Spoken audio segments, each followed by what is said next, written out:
Selamat pagi Bapak Ibu Guru. Pagi. Apa kabarnya hari ini? Baik. Alhamdulillah. Kepada yang terhormat Ibu Setiasi SPD selaku Kepala Sekolah SD Negeri 2 Gunung Agung, dan yang terhormat Bapak Ibu Guru SD Negeri 2 Gunung Agung. Pertama-tama, marilah kita panjatkan puji syukur kehadirat Allah Subhanahu wa Ta'ala yang mana telah memberikan rahmat dan hidayahnya. Pada hari ini kita diberikan kesempatan untuk menghadiri acara pembuatan aksi nyata modul 1/4 budaya positif dengan keadaan sehat walafiat. Bapak Ibu, saya di sini akan menyampaikan diseminasi budaya positif. Baik, sebelum memulai acara, saya akan membacakan susunan acara pada hari ini, yaitu yang pertama pembukaan, yang kedua menyanyikan lagu Indonesia Raya, yang ketiga sambutan kepala sekolah, yang keempat inti, dan yang kelima penutup. Untuk acara yang pertama, marilah kita buka acara ini dengan melafalkan lafaz basmalah. Bismillahirrahmanirrahim. Dan acara yang kedua, kita menyanyikan lagu Indonesia Raya. Untuk dirigennya, saya minta tolong Bu Butet Mariska Sihoming, dipersilakan ke depan.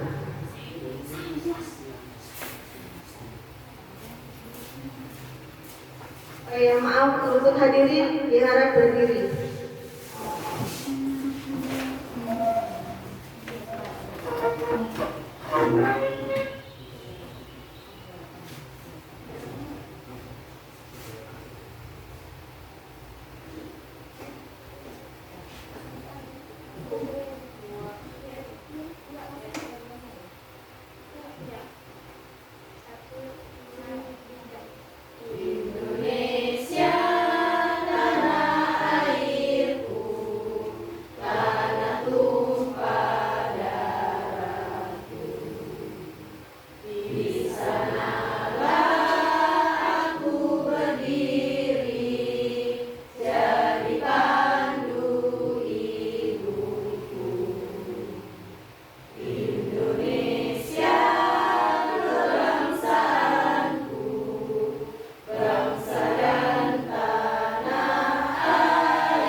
Hadirin silakan duduk. Baik, terima kasih Bu Butet Mariska Sihoming. Untuk acara selanjutnya yaitu sambutan kepala sekolah. Untuk Ibu Setiasi dipersilakan ke depan.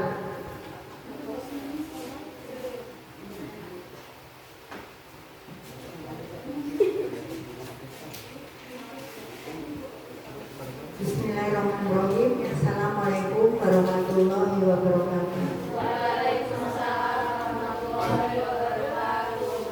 Alhamdulillahirabbil alamin. Wassalatu wassalamu ala khatamil anbiya'i wal mursalin wa ala alihi washabihi ajmain. Amma ba'du. Kepada Bapak Ibu guru yang saya cintai,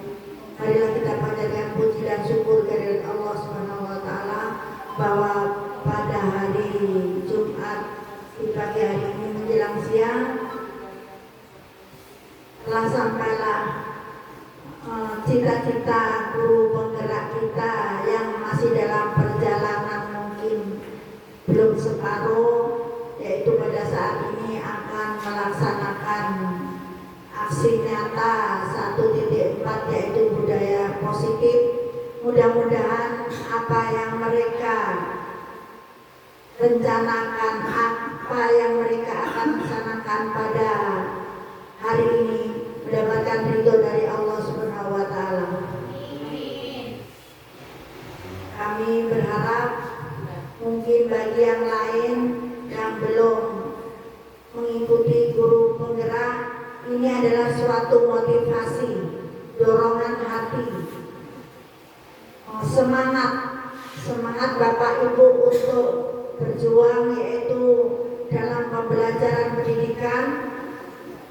Kami mohon sekali lagi, kita sudah mempunyai 3 yang jelas jadi guru penggerak, 1 PP dan 2 calon guru penggerak yang masih dalam perjalanan.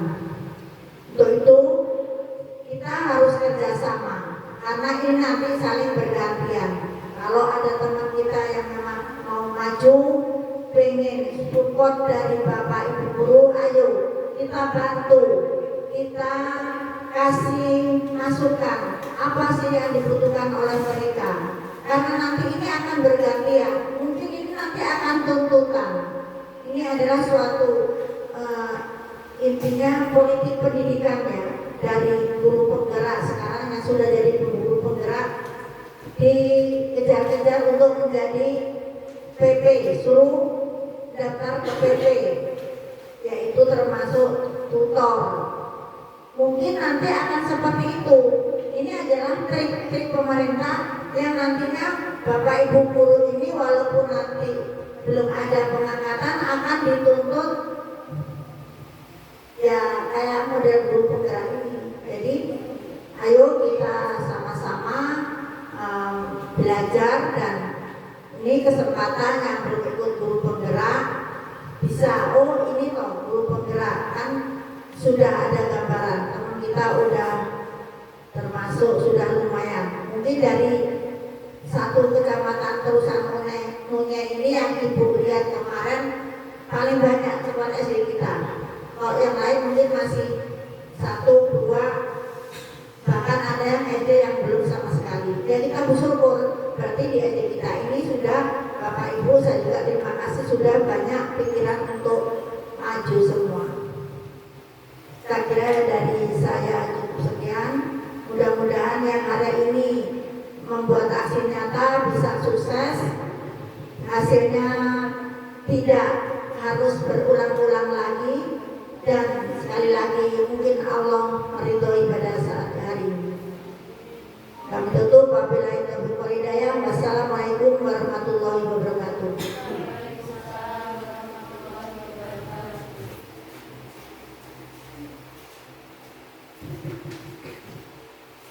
Baik, terima kasih untuk Bu Setiasi. Untuk acara selanjutnya yaitu acara inti yang akan saya sampaikan. Baik, Bapak Ibu guru, di sini saya akan menyampaikan materi yang ada di disiplin positif. Nah, ini ada perubahan paradigma. Ada permainan kegiatan kepala tangan. Di sini ada A dan ada B. Anda dan teman Anda. Saya minta tolong untuk Bapak Ibu guru, sobeklah secari kertas, tuliskan sesuatu yang sangat berharga yang orang lain tidak boleh tahu.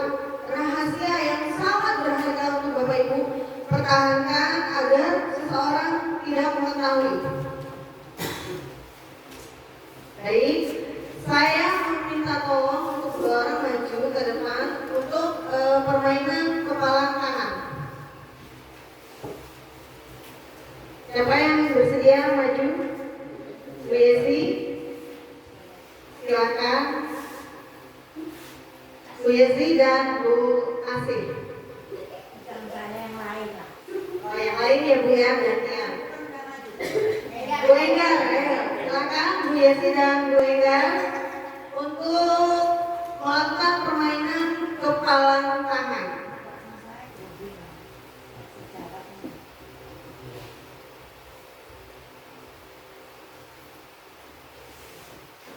Pada Bu Yesi dan Bu Enggar dipersilakan ke depan. Ayo.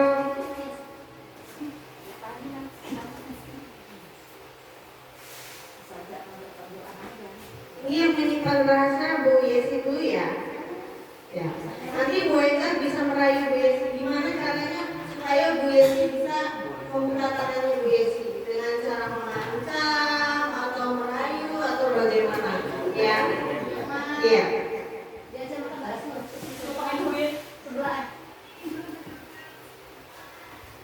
Ya, merayu pelan-pelan. Pengen banget loh. Buka dulu tangannya Bu. Tempo deh aku. Nanti aku beliin sebelah. Yang lain, Aku beliin puasa. Pokoknya apa Bu Yesi? Pokoknya apa?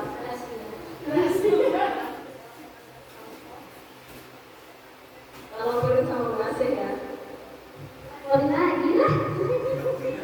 Ini Bu Asih nggak mau Bu, buka tangannya.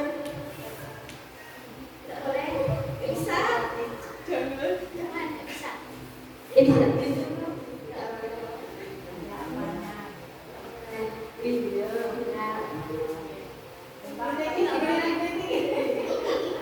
Iya. Tidak bisa. Tidak bisa. Aku punya teman rahasiamu loh. Ayo Bu Yesi, boleh tidak? Welcome. Ayo Bu. Kemarin habis ngapain ayo? Kemarin kita lu di kamar. Ayo tak kasih rahasianya ke Bu Asih.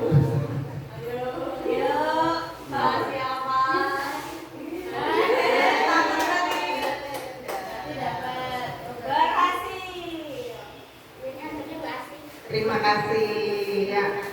Jadi untuk ini berhasil ya Bu Enggar meraih Bu Yesi ya. Contoh satu lagi. Sekarang bergantian. Bu Ria dan Bu Eli. Ayo. Silakan.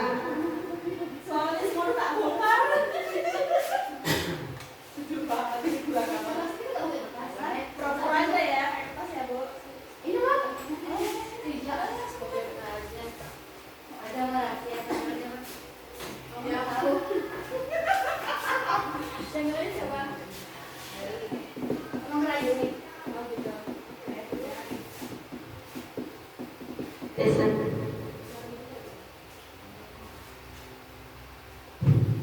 Bu Ria, itu loh yang kemarin tuh aku pengen tahu sih apa sih yang mau diceritain. Ya untuk kali ini maaf ya Maya, aku nggak bisa kasih tahu. Itu loh yang kemarin ditulis di kertas itu loh. Iya ini rahasia besar sebenarnya. Jadi kalau bisa jangan sampai tahu.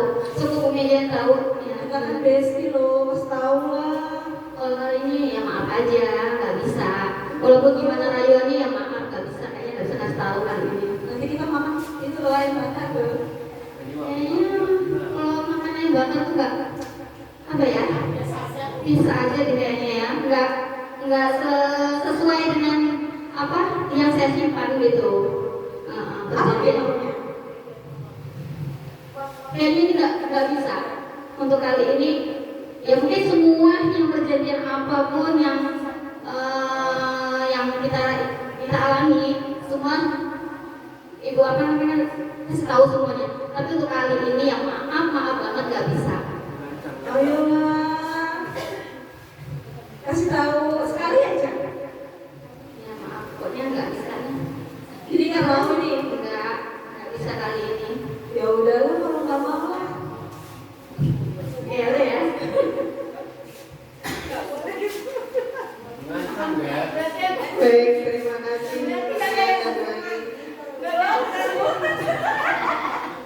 Nah, yang terjadi Bapak Ibu?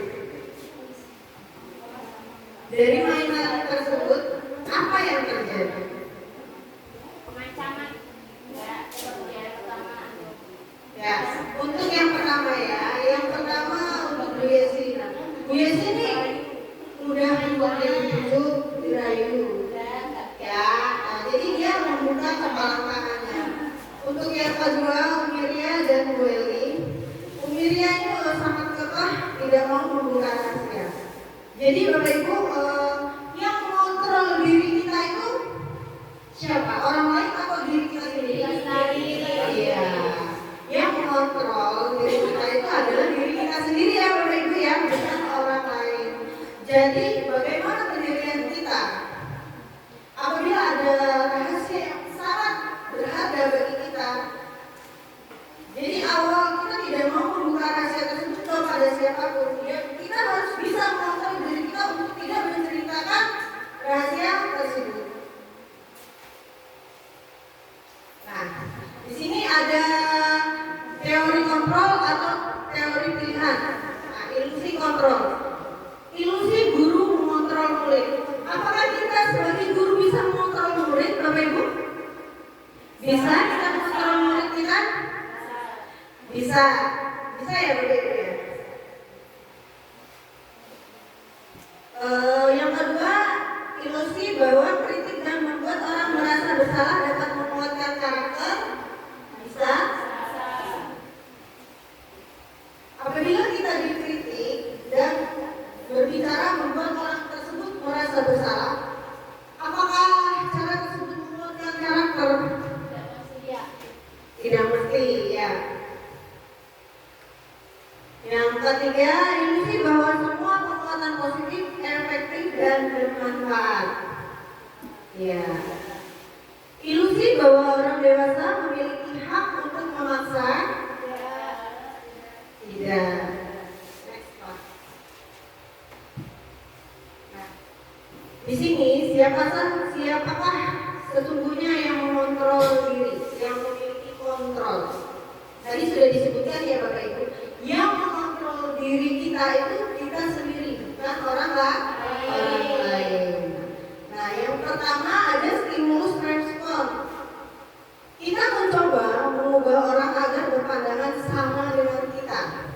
Tidak ya Bu ya?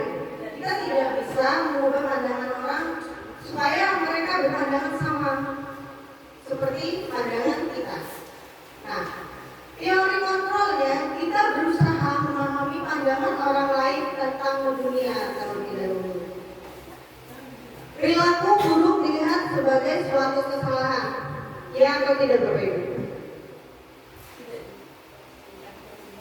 Nah, tetapi ini teori kontrolnya semua perilaku itu memiliki tujuan. Yang ketiga, orang lain bisa mengontrol saya. Teori kontrolnya hanya ada yang bisa mengontrol diri Anda. Yang keempat, saya bisa mengontrol orang lain. Teori kontrolnya Anda tidak bisa mengontrol orang lain.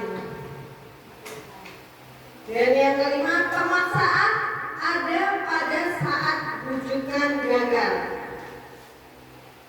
Teori kontrolnya kolaborasi dan konsensus menciptakan pilihan-pilihan baru. Stimulus respon model berpikir menang atau kalah. Teori kontrol model berpikir menang-menang. Jadi yang mengontrol diri kita itu kita sendiri, kita tidak bisa memaksa kehendak orang lain.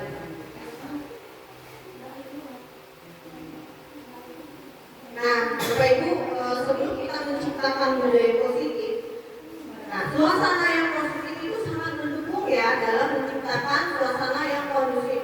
Karena dengan suasana yang positif, guru dan murid akan menciptakan suatu kondisi belajar yang menyenangkan, sehingga proses pembelajaran akan berjalan tanpa ada beban ya Bapak Ibu. Jadi ketika kita sudah menciptakan suasana kelas itu menyenangkan, maka kelas kita, anak murid kita akan nyaman belajar di dalam kelas.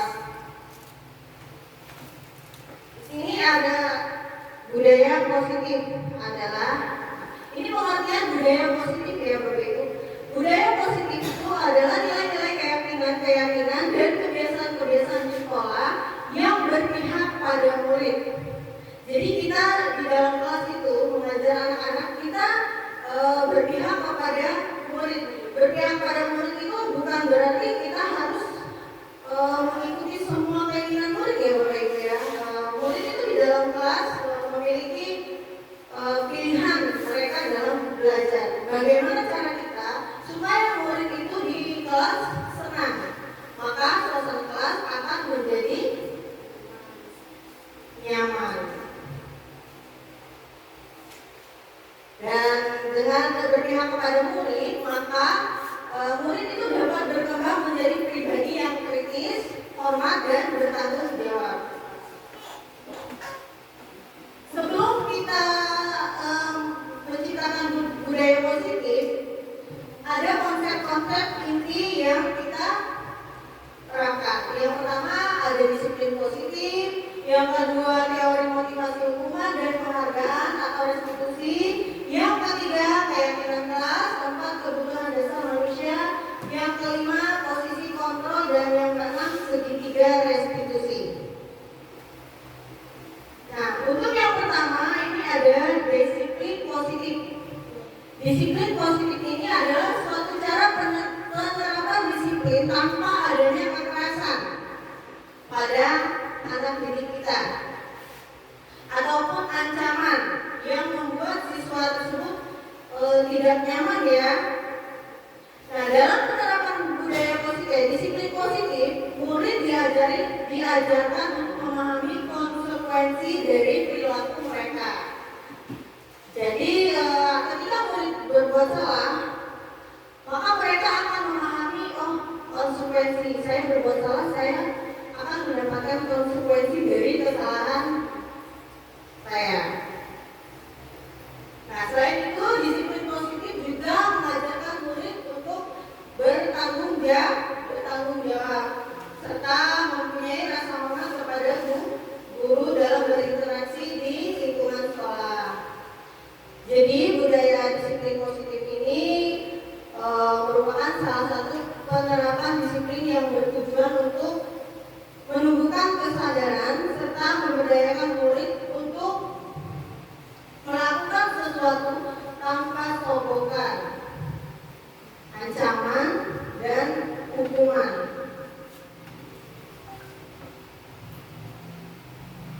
Nah, disiplin positif akan melahirkan nilai-nilai kebajikan, yaitu profil pelajar Pancasila. Bapak Ibu sudah mengenal semua ya profil pelajar Pancasila. Ada apa saja Bapak Ibu?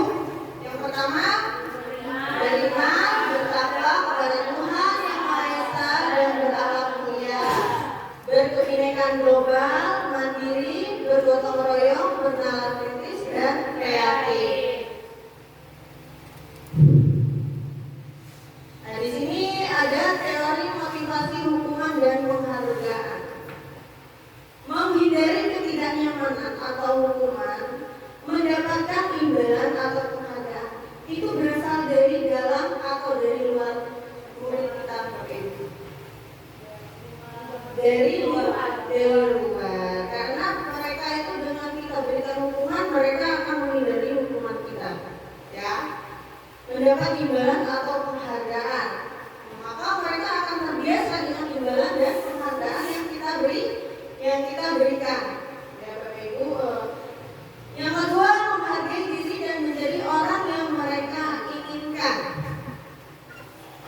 Menghargai diri dan menjadi orang yang mereka inginkan itu berasal dari dalam diri murid kita. Jadi mereka itu menyadari bahwa kalau saya begini, ini akan mengganggu atau akan kesalahan pada pembelajaran. Nah, ini ada pertanyaan pragmatik Bapak Ibu. Hukuman dapat mendisiplinkan anak, iya atau tidak? Tidak. Ya. Yang kedua, pemberian hukuman dengan hal positif seperti membaca atau membersihkan halaman sekolah dapat meningkatkan disiplin anak. Setuju atau tidak? Setuju. Memberi penghargaan dapat meningkatkan motivasi belajar anak. Setuju atau tidak? Setuju. Guru berperan sebagai teman bagi siswa. Setuju? Setuju. Nah, di sini ada hukuman, konsekuensi, dan restitusi. Nah, hukuman ini tidak terencana ya, Bapak Ibu. Dia bersifat satu arah, bisa berupa hukuman fisik, psikis maupun kata-kata kasar. Contohnya, misalnya ada murid kita yang terlambat. Kamu terlambat, bersihkan halaman atau bersihkan WC. Itu namanya hukuman ya, Bu. Jadi dia tidak terencana. Jadi asal kita akan memberikan hukuman kepada anak kita. Untuk konsekuensi itu bersifat terencana, sudah disepakati. Jadi apabila anak tersebut, contohnya mereka menyobek buku temannya. Jadi ketika dia menyobek buku temannya, konsekuensi yang dia dapatkan apa? Mengganti buku dengan buku yang baru. Iya, mengganti buku dengan buku yang baru. Restitusi ini proses menciptakan kondisi bagi murid untuk memperbaiki kesalahan mereka sehingga mereka bisa kembali pada kelompok mereka dengan karakter yang lebih kuat.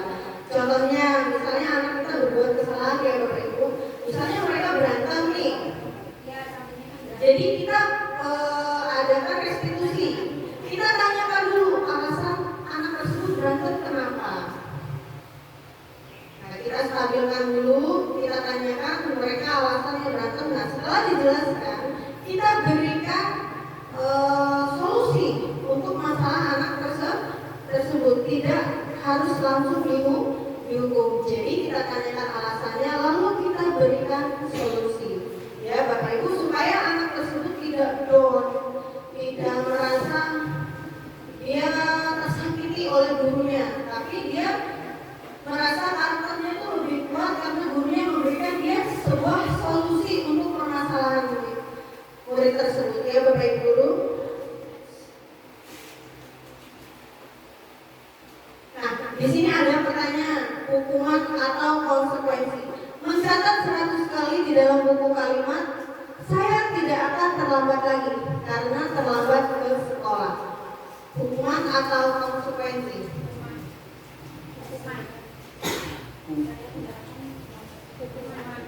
Hukuman atau konsekuensi? Hukuman. Yang kedua, lari mengelilingi lapangan basket 2 kali karena terlambat hadir di sekolah. Hukuman atau hukuman. Yang ketiga, membersihkan coretan yang dibuatnya di meja tulis. Hukuman atau konsekuensi. Yang keempat, murid diminta untuk push up 15 kali karena tidak menggunakan masker di sekolah. Hukuman atau konsekuensi. Yang kelima, berdiri di depan kelas sambil mengangkat kaki satu karena tidak menjawab pertanyaan. Hukuman atau konsekuensi? Membersihkan WC karena merusak pensil teman. Hukuman atau konsekuensi? Lari keliling lapangan karena terlambat 10 menit saat pelajaran PJOK. Hukuman atau konsekuensi? Konsekuensi. Baik. Ya, yang pertama itu hukuman ya Bapak Ibu, karena dia tidak terarah. Mencatat 100 kali di dalam buku kalimat, saya tidak akan terlambat lagi karena dia terlambat di sekolah. Itu hukuman bagi anak-anak ya Bapak Ibu.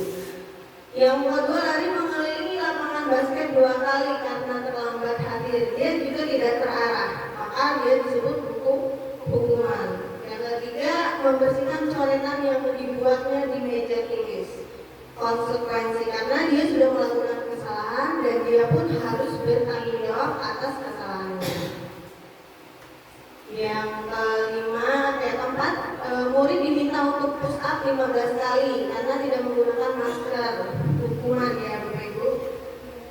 Berdiri di depan kelas sambil mengangkat kaki satu karena tidak bisa menjawab pertanyaan. Hukuman.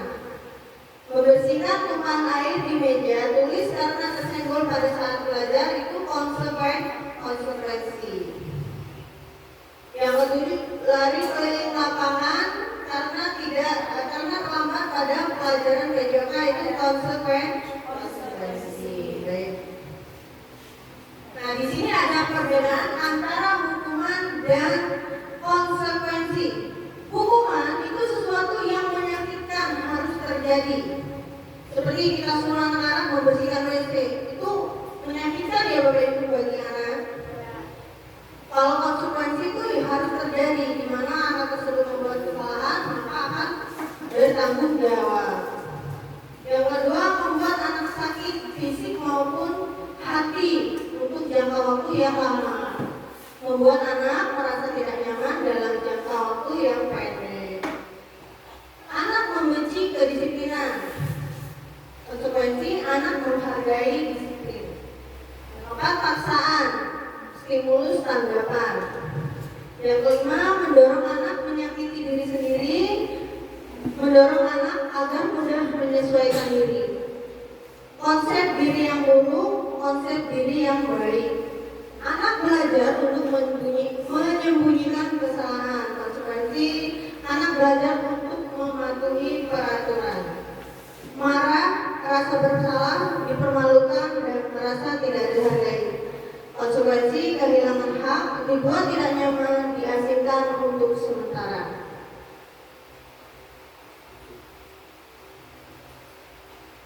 Ya, di sini ada 9 ciri-ciri restitusi. Yang pertama, bukan untuk menebus kesalahan, namun untuk belajar dari kesalahan, memperbaiki hubungan, tawaran bukan paksaan.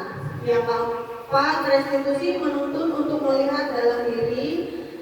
Restitusi mencari kebutuhan dasar yang mendasari tindakan. Restitusi diri adalah cara yang paling baik. Restitusi fokus pada karakter bukan tindakan. Restitusi fokus pada solusi. Restitusi mengembalikan murid yang berbuat salah pada kelompoknya. Nah, sebelum ke materi ini, kita ice breaking dulu ya Bapak Ibu. Benar tuh.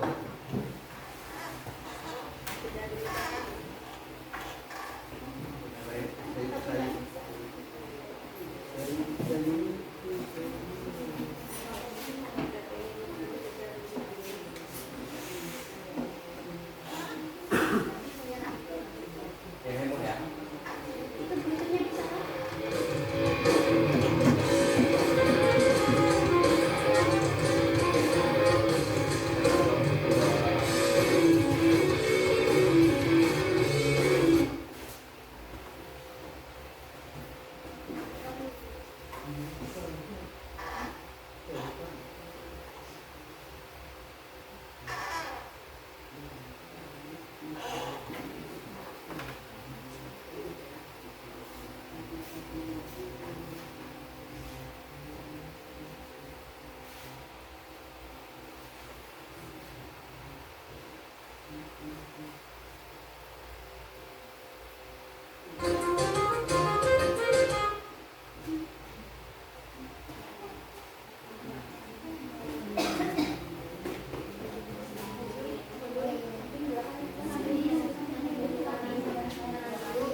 Ini kita ice breaking terlebih dulu supaya relax, tidak tegang.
Kenapa jadi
Terima kasih Bapak Ibu. Cukup rileks ya. Next, selanjutnya Bapak Ibu. Masih semangat? Masih semangat Bapak Ibu guru? Ya, lanjut ya, next. Yang ketiga, keyakinan kelas. Nah, keyakinan kelas itu Bapak Ibu dibuat berdasarkan atas kesepakatan antara guru dan siswa bersifat universal. Peraturan biasanya dibuat oleh guru dan bersifat satu arah.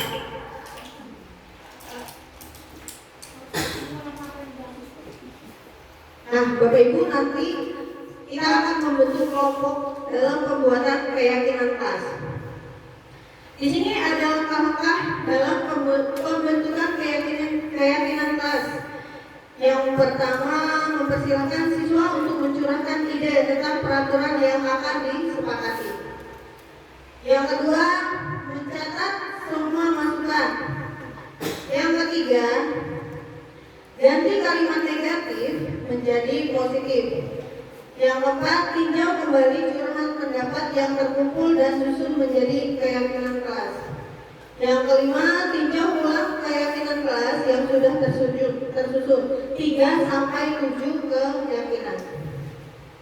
Yang kelima, tinjau ulang keyakinan kelas yang sudah tersusun. Yang keenam, meninjau dan menyetujui dengan menandatanganinya. Yang ketujuh, keyakinan kelas ditempel di dinding kelas.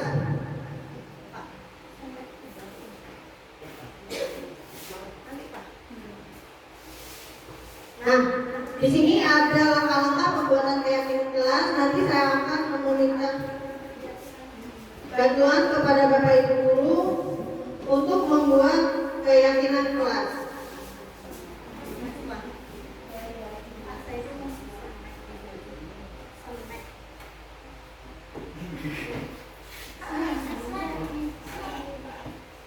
Ya, lanjut Pak.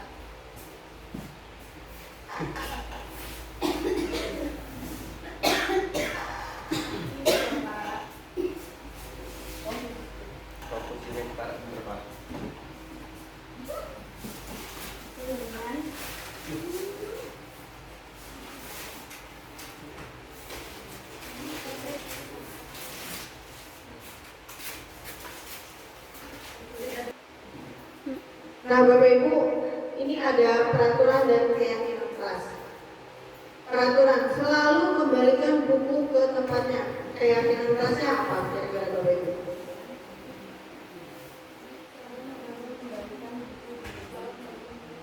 Kembalikan buku ke tempatnya. Jadi apa? Ketika siswa meminjam buku lalu dikembalikan ke tempatnya. Jadi siswa itu memiliki rasa tanggung jawab. Jadi keyakinan kelasnya iya. Dilarang mengganggu orang lain. Keyakinan kelasnya iya. Yang ketiga, hadir di sekolah 15 menit sebelum pembelajaran dimulai.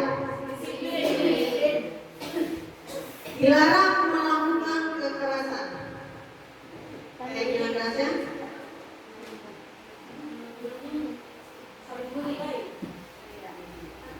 bergantian atau menunggu giliran.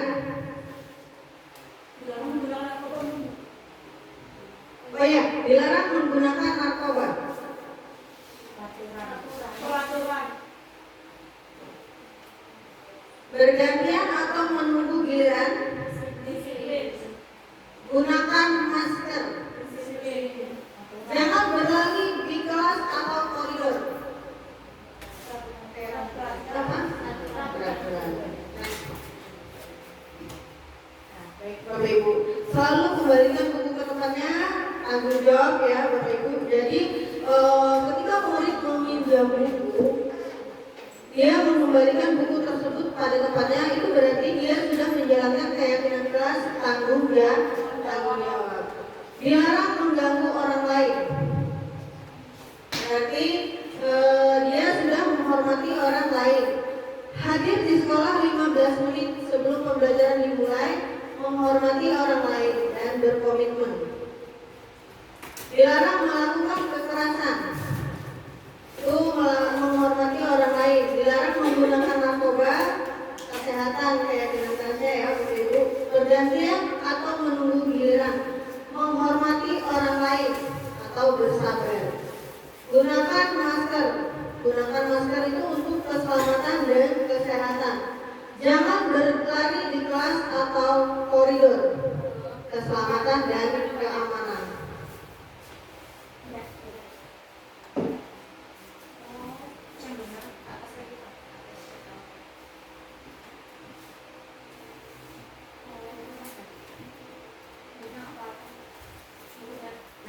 Bapak Ibu, saya akan bagikan kertas. Sebelum saya bagikan kertas, kita membentuk kelompok terlebih dahulu. Dengan cara berhitung ya Bapak Ibu. Kelompok berhitung 1 sampai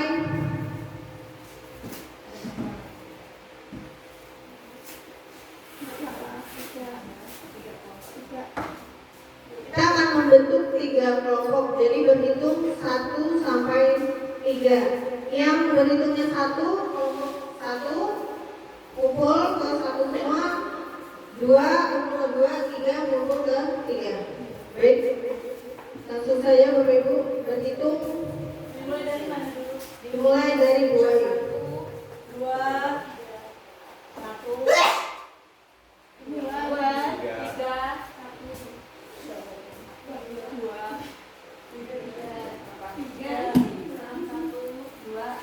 1 2 ya Bapak Ibu.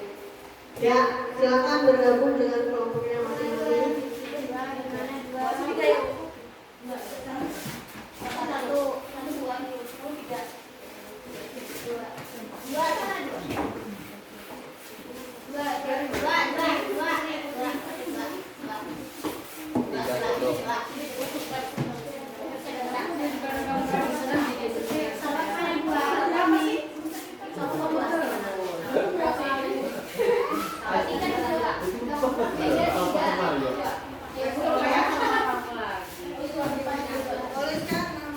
Itu sempit Pak.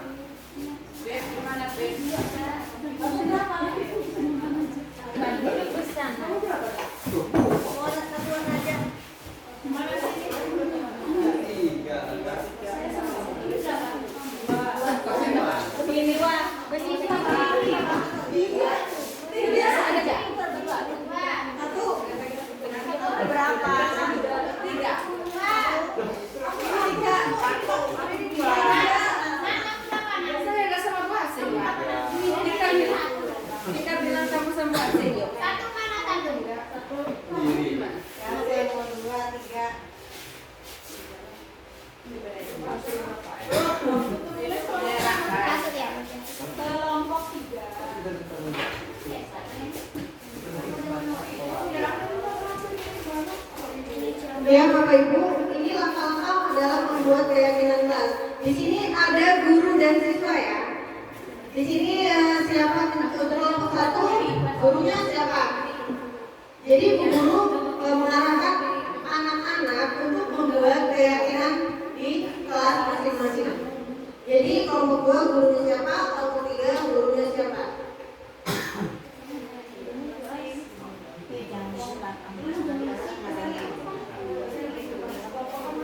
Ya, yang menjadi guru siapa? Berdiri mengarahkan siswa-siswanya untuk membuat keyakinan kelas.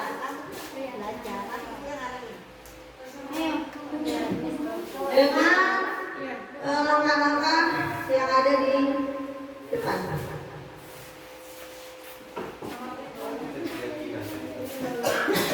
Mengajar berarti? Ya, langsung. Buat keyakinannya apa? Itu. Iya. Buat peraturan dulu Oh, kan. peraturan dulu. Sebelum membentuk keyakinan kelas itu siswanya membuat peraturan. Ada ide gitu dari siswa. Jadi yang menjadi guru di sini siapa, Bu Nova? Bu Nova. Ya, silakan Bu Nova yang berdiri. Ini peraturan dulu ya. Anak-anak, hari ini kita akan membuat keyakinan kelas. Ini yang kelompok 3 yang menjadi guru.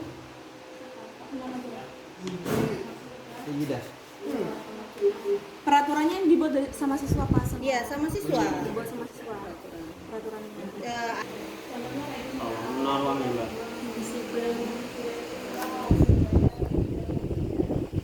Menggunakan seragam.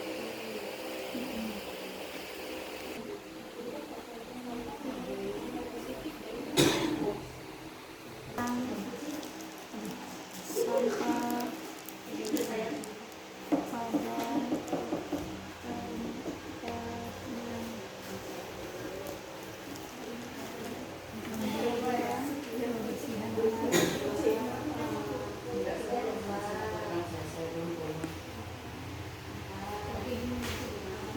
seragam sekolah ini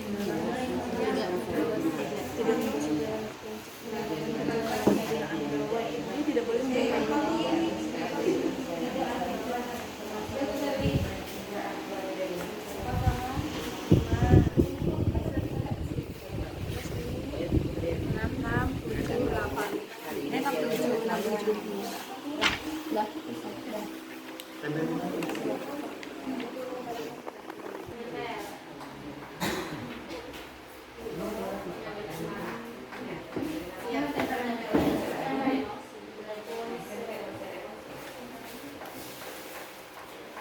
Ya, silakan untuk keyakinan kelasnya yang sudah selesai ditempel di dinding kelas.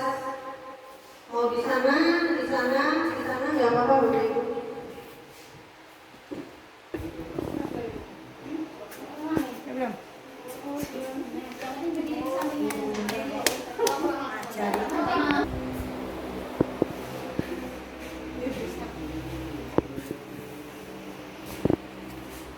Ya, Pak Sunan sudah.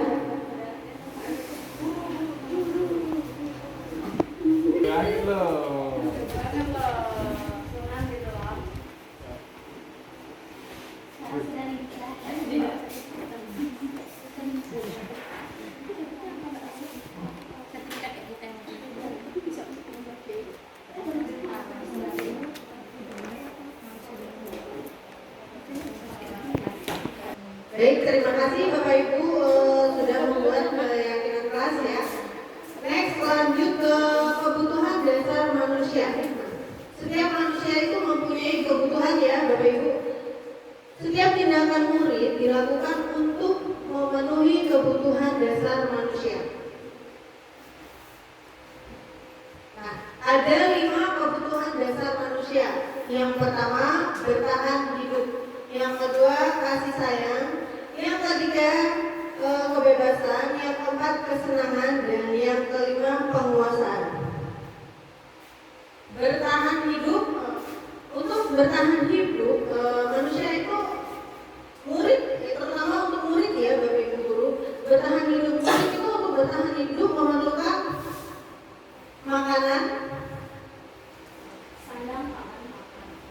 makanan, minuman dan pakaian dan tempat tinggal. Yang kedua, kasih sayang. Murid di sekolah itu membutuhkan kasih sayang seorang guru. Mereka butuh akan kasih sayang kita sebagai guru. Yang ketiga, kebebasan.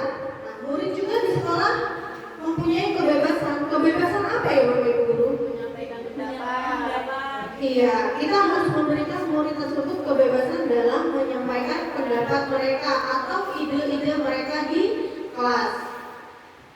Yang keempat, kesenangan. Murid juga di sekolah butuh kesenangan agar mereka dalam belajar. Jika mereka merasa senang, maka mereka belajar akan semangat. Yang kelima, penguasaan. Penguasaan itu prestasi siswa di sekolah ya Bapak Ibu, di mana kita memberikan materi dan dapat memahami materi yang kita berikan. Nah, ini yang kelima, 5 posisi kontrol seorang guru. Bapak Ibu guru, kita sebagai seorang guru mempunyai 5 posisi kontrol. Yang pertama, penghukum. Yang kedua, pembuat merasa bersalah. Yang ketiga, teman. Yang keempat, pemantau. Dan yang kelima, manajer.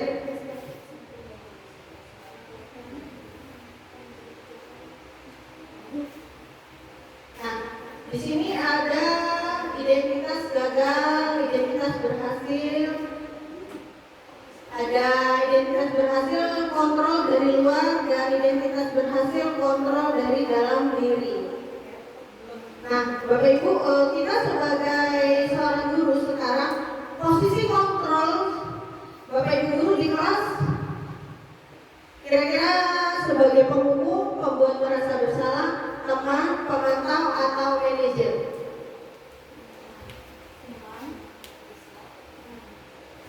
Ya, boleh di kelas sebagai apa? Posisi kontrolnya untuk sekarang? Sepertinya lebih ke teman. Ya, lebih ke teman. Jadi Bu Eli di kelas masih memiliki posisi kontrol sebagai teman. Nah, Bapak Ibu, sebagai teman, seperti apa sih Bapak Ibu menghadapi murid Bapak Ibu di kelas? Bu Eli, silakan ke depan untuk menjelaskan. Itu salah satu contoh Maju ke depan, Bu Eli, nggak apa-apa.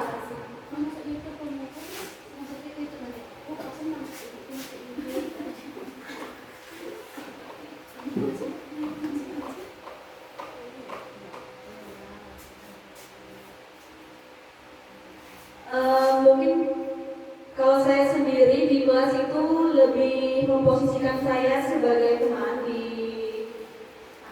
hadapan murid-murid, karena kebanyakan murid itu di kelas itu contohnya ada yang mungkin kalau kita berbicara anak itu nakal. Sebenarnya mereka itu membutuhkan perhatian lebih karena di rumah mungkin perhatian dari orang tuanya itu kurang.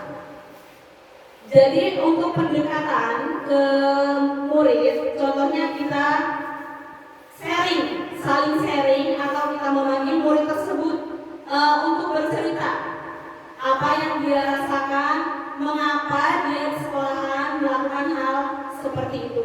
Contohnya, ayolah nak belajar demi ibu, karena ibu itu sudah bekerja keras untuk mencari nafkah dan membiayai kita sekolah. Dengan cara itu mungkin siswa tersebut bisa tergerak hatinya untuk menjadi lebih baik lagi. Terima kasih. Terima kasih Bu Eli. Ya, Bu Eli di kelas posisi kontrolnya di posisi teman. Ada yang lain?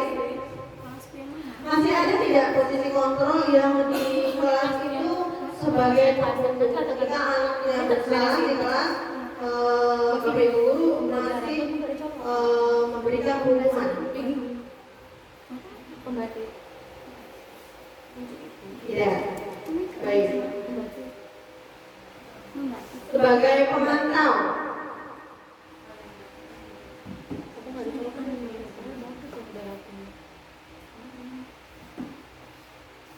membuat merasa bersalah, seperti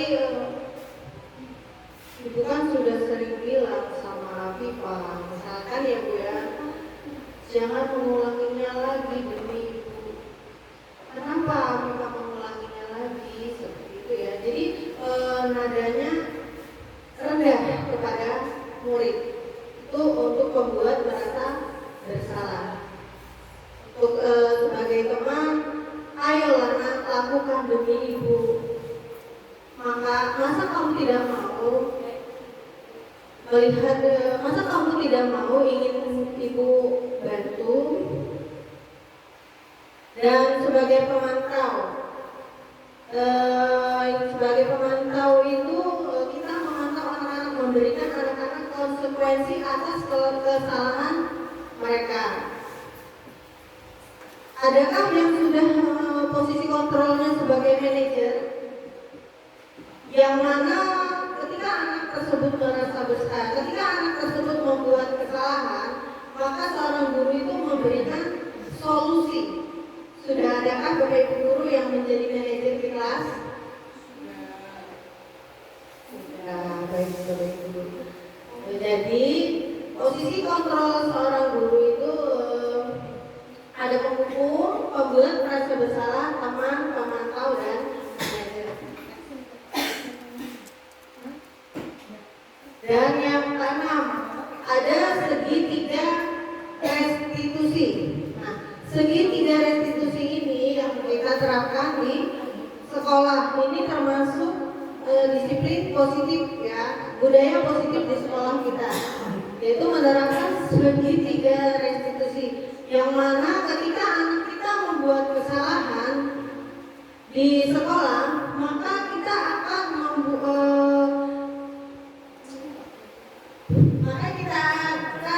melakukan segitiga restitusi di kelas atau memanggil murid tersebut dengan cara validasi kebutuhan, menstabilkan identitas, lalu memvalidasi kebutuhan murid tersebut dan menanyakan keyakinan kelas yang sudah dibuat.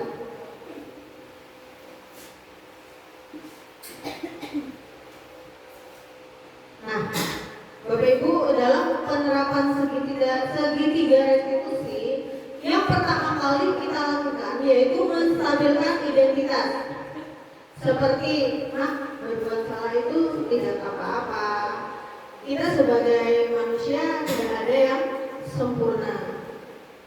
Ibu juga pernah melakukan kesalahan seperti itu, dan kita bisa menyelesaikan masalah ini. Ya, Ibu tidak tertarik mencari siapa yang salah, tetapi Ibu ingin mencari solusi dari permasalahan ini. Kamu berhak merasa begitu. Apakah kamu sedang menjadi teman yang baik buat dirimu sendiri? Lalu yang kedua, validasi tindakan yang salah. Ya. Hal yang harus kita lakukan kedua yaitu memvalidasi tindakan murid tersebut dengan cara, padahal kamu bisa melakukan hal yang lebih buruk dari ini ya. Kamu pasti punya alasan mengapa melakukan kesalahan tersebut. Kamu patut bangga terhadap dirimu sendiri karena kamu telah melindungi sesuatu yang penting buatmu. Kamu boleh mempertahankan sikap itu, tapi kamu harus menambahkan sikap yang baru. Nah, yang ketiga, menanyakan keyakinan kelas. Apa yang kita percaya sebagai kelas atau keluarga? Apa nilai-nilai umum yang telah kita sepakati? Apa bayangan kita tentang kelas yang ideal? Kamu mau jadi orang yang seperti apa? Nah, Bapak Ibu, ini ada video penerapan segitiga restitusi.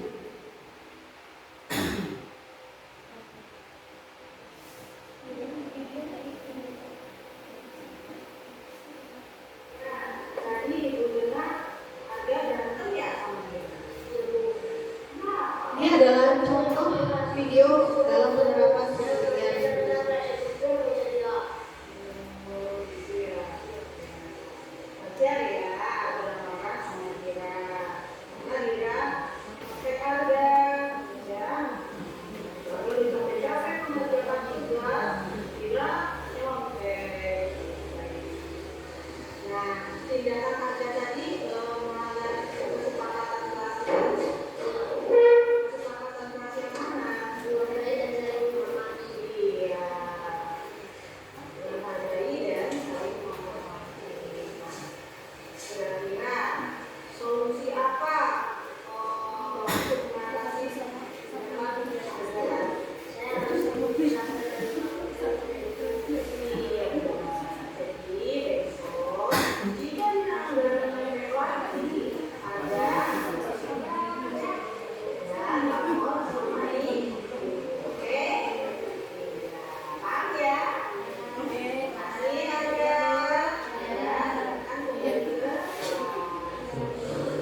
menerapkan segitiga restitusi, yang mana dalam menyikapi anak kita yang membuat kesalahan. Di sini video si Arga dan si Dira berantem. Nah, si Arga ini